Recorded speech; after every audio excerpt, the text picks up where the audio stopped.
महाकाल, हम सब ऐसी जगह पे फंसे हुए थे जो कि बिल्कुल ही खतरनाक, और रोड से 3 किलोमीटर बीच जंगल में था, जो कि अंधेरे में ज़्यादा कुछ समझ में नहीं आ रहा था कि क्या है क्या नहीं, कहाँ जाएं किधर जाएं। तब उस समय मैंने बुलाया एक महान शक्ति, जो कि उसका मुकाबला छोटे मोटे जानकार तो एक झटके एक वार से ही खत्म कर दे। वो भूत प्रेत पिशाच जिन्न जिन्नात तो उसके आगे जीरो हैं। वो वीर है अहिराक्ष असुर, जो कि मेरे गुरुदेव का सिखाया हुआ है। और मेरे गुरुदेव ने कहा था कि ये जहाँ दहाड़ मार के खड़ा हो जाए, वहाँ यक्ष यक्षिणी गंधर्व नागकन्या भूत पिशाच, ये सबको तो कोई गिनती ही नहीं है। भूत प्रेत जिन्न जिन्नाद, ये बड़ी बड़ी शक्तियों को तुरंत ही पछाड़ देता है और गर्दन साइड घसीटते हुए लाता है। तो मैंने कहा ये बहुत बड़ी, अब वहाँ मैं बच गया था। अब ये जितनी बार बुलाता वो आता, तुरंत आता वो मदद के लिए। तब मेरे अंदर सोने को छोड़ दिया, मैंने सोना निकालने के लिए वो छोड़ दिया।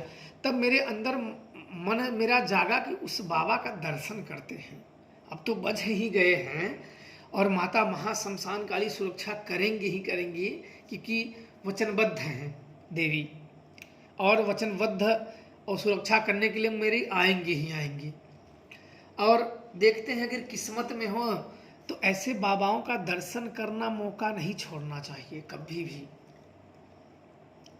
और अहिराक्ष असुर मुझे चेता दिया कि पहले के तंत्र अलग है और अब के तंत्र अलग है, इसलिए सावधानी पूर्वक कदम फूंक के चलना, क्योंकि पहले के तंत्र अलग हैं, अब के तंत्र अलग है। पहले की क्रिया अलग थी, अब की क्रिया अलग है, इसलिए हर कदम सावधानी पूर्वक चलना, मुझे उसने चेता दिया अहिराक्ष असुर ने। और मैं वो बात अपने माइंड में उसकी फिट कर लिया कि वो मुझे कहा। और इसके बाद जब और बीता, अब रात का कुछ अता पता नहीं है कब हो रहा है क्या हो रहा है, जब और थोड़ा सा बीता, अब ये लोगों को मैंने भेज दिया था दूर। एक पेड़ था और त्रिशूल से, शिव त्रिशूल विद्या मैंने खींच के एक सर्कल बना दिया। बोला कि ये इसमें से तुम निकलना मत, और जो निकला फिर वापस वो घेरे में नहीं जा पाएगा, प्रेत उसे उठा ले जाएंगे, मार डालेंगे। सवेरे उसको हम लोग 4 लोग लेके जाएंगे और सीधे राम नाम सत्य है। तब वो तो लकीर के क्या पास पेड़ से ही चिपक के बैठे थे, ताकि जैसे कि वो पेड़ ही भगवान हो। तो इसके बाद में आगे जब आया तो एक साधु में अपने सामने देखा, क्योंकि मैं तब अघोर देख विद्या से उन भूतों को देख पा रहा था, क्योंकि साधारण तरीके से वो दिखते नहीं हैं। कुछ अघोर मंत्र ऐसे होते हैं जो भूत प्रेतों को दिखाते हैं, जो ध्यान केंद्रित किया जाता है, और ध्यान जिसको बहुत गहरा ध्यान लगाने आता हो वही इन सबको देख सकता है, सुन सकता है, समझ सकता है, बात कर सकता है। जिसे गहरे ध्यान नहीं आते हैं वो नहीं कर सकता है इन सब शक्तियों से बात। और तब मैं क्या देखता हूं कि एक बूढ़ा बड़ा गुस्से में खड़ा हुआ है, कमंडल लिए हुए साधु था, एक हाथ में उसके कमंडल था, और वो मेरे ही तरफ घूरे घूरे देखे जा रहा था गुस्से में। तो फिर मैंने, वो नहीं कुछ बोल रहा था, मैं भी नहीं कुछ बोल रहा था। अब ऐसे ऐसे थोड़ा देर बीता तो वो बोला कि तू ऐसे नहीं मानेगा। तो मैंने कहा बाबा जी क्या ऐसे नहीं मानेंगे? बोला तू यहाँ से जाएगा कि नहीं? तो मैंने कहा कि अब वो बाबा का नाम क्या बताई थी उसने, देखो जो समाधि में था वो उठने वाला था, बोले कि कुछ ही देर में उठेंगे। और मैं अपने किस्मत को मानूं कि चलो इन बेवकूफ़ों की वजह से धन के चक्कर में अच्छा आया, और ऐसे महान आत्माओं के दर्शन मैं कर सकूं तो बहुत अच्छी बात है। लड़ूंगा, भागूंगा नहीं, या तो लड़ेंगे दर्शन करेंगे, या तो जो होगा देखेंगे, देवी काली जाने। अब जो होगा वो होगा, अब पीछे नहीं हटेंगे। अब तो लड़ गए हैं तो फिर लड़ गए हैं, शायद हो सकता है कि काम आगे बन ही जाए, दर्शन हो ही जाए। तो वो बूढ़ा हाथ से कमंडल से पानी निकाला, हाथ से कमंडल से पानी निकाला, और तब तक हिरण्यकश्यप ने बोल दिया कि कमंडल से पानी निकाल रहा है और एक भी छींटे ऊपर पड़े तो शरीर पे फूल पड़ जाएंगे। मैंने बोला ये कौन सी विद्या? बोले ये पुराने जमाने की विद्या है, पहले की विद्या है, ये पानी मंत्र से अभिमंत्रित कर रहा है। और उसने मंत्र भी पता नहीं क्या बता दिया था, क्योंकि जब ये सब देख विद्या क्लियर होती तो बोल क्या रहा है वो भी बताते हैं। बोले कि ये मंत्र से अभिमंत्रित कर रहा है, शरीर पे एक भी पानी पड़ा तो शरीर पे फूल हो जाएंगे। तो मैंने तुरंत शिव त्रिशूल विद्या से मैंने जल्दी जल्दी त्रिशूल से घेरा खींचा और विमोचनी विद्या का जाप करने लगा। तो मेरे गुरुदेव विमोचनी विद्या को सिखाते समय बोल दिए थे कि ये किसी भी विद्या की काट है, किसी भी सिद्ध व्यक्ति के या साधक व्यक्ति के उसकी शक्तियों पे पर्दा आप डाल सकते हो, उसकी निगाहों पे पर्दा डाल सकते हो। ये इतनी ताकतवर शक्ति है कि इसके सामने किसी का भी देख नहीं चलता है। तब मैंने उसको तुरंत बुलाया, उसने पानी फेंका लेकिन पानी ऊपर गिरा, लेकिन उसकी मंत्र को कट गया था, कट गया। तब तक मैंने थोड़ा सा मेरा बड़ा मन हो गया, अरे तो अब क्या? मैंने कहा अरे बाबा जी इतनी ही शक्ति है, और ये मैंने गलत बोल दिया वहाँ। वो बाबा मुझ इतनी बात से वो चिढ़ गया और चिढ़ गया, और पता नहीं क्या तू मेरे को भी देखेगा। तब तक वो दौड़ने लगा चारों तरफ मेरे, और दौड़ने लगा ना तो ऐसा लग रहा था ना कि जैसे मेरा शरीर जो है आपस में हड्डी पसली सब दबी जा रही हूँ, दबी जा रहा हूँ। ऐसा लग रहा कि कलेजा मुंह को अब आ जाएगा, बाहर आ जाएगा। तब तक मैंने मन ही मन अहिराक्ष का नाम लिया कि अहिराक्ष असुर कर मदद। इतने में जैसे कि कोई रस्सी एक ही झटके में काट दिया हो, शरीर पूरा आजाद हो गया हो, चैन की। फिर मैंने सांस ली, मैंने सोचा अरे ये कौन सी विद्या है इसने बूढ़े के पास। फिर अच्छा, तब जब उसकी विद्या कटी तो और गुस्सा हो गया, और गुस्सा हो गया। तब वो मुझे बोला कि तू कल का सूरज नहीं देखेगा। तब तक मैं भी थोड़ा हंसी में ही था, मेरा मुंड हंसी मिजाज का उस समय भी था। जब उसने कहा कि अब तू कल का सूरज नहीं देख पाएगा, तब मेरा गुस्सा मेरा भी जाग गया। बोला ठीक है बाबा, अब खुल के लड़ेंगे, अब शक्तियां चलाने में कसर मत करना। और तब मैंने महाकाली का जो वचन था, मैंने बुलाया कि हे महाकाली, गुरु की आज्ञा मान के देवी आ जाओ सुरक्षा के लिए। और मैंने जब महाताम मंत्र पढ़ के त्रिशूल पे मैंने हाथ फेरा और फेंक के उसी की तरफ मैंने दे मारा, त्रिशूल उसके झोले पे जा गिरा, जो लिया था झोले पे गिरा। वो चिल्ला के जैसे अंतर ध्यान हो गया, भागा साधो। तब तक फिर मैं अंधेरे में दौड़ा अपने त्रिशूल के पास, ताकि त्रिशूल अगर हाथ से छूट गई तब जो सारी शक्तियों को त्रिशूल सोखता है वो थोड़ा सा कम, और मैं और मंत्रों का अनुसंधान कर नहीं सकूंगा, और यहाँ मुझे दूसरा त्रिशूल तुरंत मिलेंगे नहीं, इसे त्रिशूल मेरे हाथ में होने चाहिए। तब साधु अच्छा अंतर ध्यान हुआ, सब कुछ खूब अंधेरा, कुछ नहीं, पहले जैसे झाड़ी अंधेरा, सब कुछ ऐसे झाड़ी था, सब खत्म।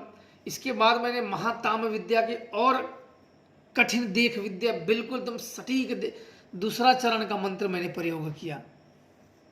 तो उसमें मैं क्या देखता हूँ कि छोटी छोटी कुटिया है, और कुटिया में वही झाड़ू मार रही है, वो लड़की झाड़ू मार रही है। फिर मैंने उसे देखा, फिर भी वो मुस्कुरा रही है। तो मैंने सोचा ये मुस्कुरा क्यों रही है? तो बोले कि अब बाबा आने की तैयारी में है। तो वो नाम भी बताई थी मुझे उस बाबा की, लेकिन मेरे दिमाग में इस समय आ नहीं रहा है बाबा का नाम, तो इसलिए मैं आप लोगों को बता नहीं पा रहा हूँ, क्योंकि मेरे दिमाग में वो आ नहीं रहा है उसका नाम। उसने कुछ बताया था। तो बोले कि तुम चले जाओ यहाँ से, नहीं बाबा गुस्सा हो जाएंगे। बोला नहीं, गुस्सा मैं उनका दर्शन करूँगा। बोले तुम उनका दर्शन नहीं कर पाओगे। बोले नहीं, करूँगा मैं दर्शन। बोले जिद मत करो, तुम चले जाओ। बोला नहीं, अब जिद देख के ही ख़त्म होगी। इसके बाद वो बोली ठीक है तब जाओ। मैंने इसे पीछे मुड़ा, फिर वापस देखा ना तो सब कुछ वहीं था, जंगल झाड़ियों वाले सिस्टम हो गए थे पूरे। अब फिर वो साधु मुझे दिख गया, तो अपने मन में सोचा रे फिर ये आ गया है, फिर कुछ और नई नई शक्तियाँ तो नहीं लेके आ गया है, फिर ये लड़ेगा। तो मैंने तुरंत ही अहिराक्ष असुर को, सुजान को, देवसायर को, नारसिंही को, काल भैरव को और ब्रह्मवेताल मेरे गुरुदेव ने जब ब्रह्म वेताल सिखाते समय बोले थे कि किसी भी शक्तियों को, किसी का भी माइंड को पागल कर देगा ये। कोई भी तांत्रिक हो, अघोरी हो, बाबा हो, पुजारी हो, इसके सामने नहीं चलता है। मिला क्यों नहीं चलता है? बोले देखो कि जब कोई भी हो, जब उसका ध्यान मंत्रों पे जाएगा, मंत्र जपेगा, तब ना वो काम करेंगे। ये माइंड को ही पकड़ लेता है, दिमाग को ही अपने कब्जे में करके पागल कर देता है। जब तुम्हें पागल ही कर देगा तो तुम जपोगे क्या? बोला अरे हाँ, ये तो ब्रह्म बेताल तो बड़ा खतरनाक है। ये तो गलत लोगों के हाथों में अगर विद्या चली गई ना तो पता नहीं पूरे गांव को तो आग लगा देगा ये। तो गुरुदेव ने कहा कि ये सब विद्या जल्दी किसी को सिखाना मत, ये बड़ी घातक विद्या होती हैं। तो वहां पे बात खत्म हुई। अब इसके बाद फिर वो आया बड़े गुस्से में, फिर बोला कि तू अभी नहीं गया, चल यहाँ से निकल के जल्दी भाग, वहाँ भाग। इसके बाद उसने कुछ उठाया मेरी तरफ फेंकने के लिए। मैं भी अपना त्रिशूल हवा में लहराया और महाशमशान काली का नाम लिया कि हे देवी हो सहाई, तुझे अपने भक्त की दुहाई। मेरे मुंह से ऐसे निकल ही गया कि हे महाशमशान काली कर मदद। मैंने ऐसे जब वो चीज श्लोक और वो चीज ऐसे कहा तो तुरंत जैसे शरीर में एक शक्ति का संचार हो और त्रिशूल में जैसे ताप बढ़ा हो, त्रिशूल जैसे हिट हो गया हो।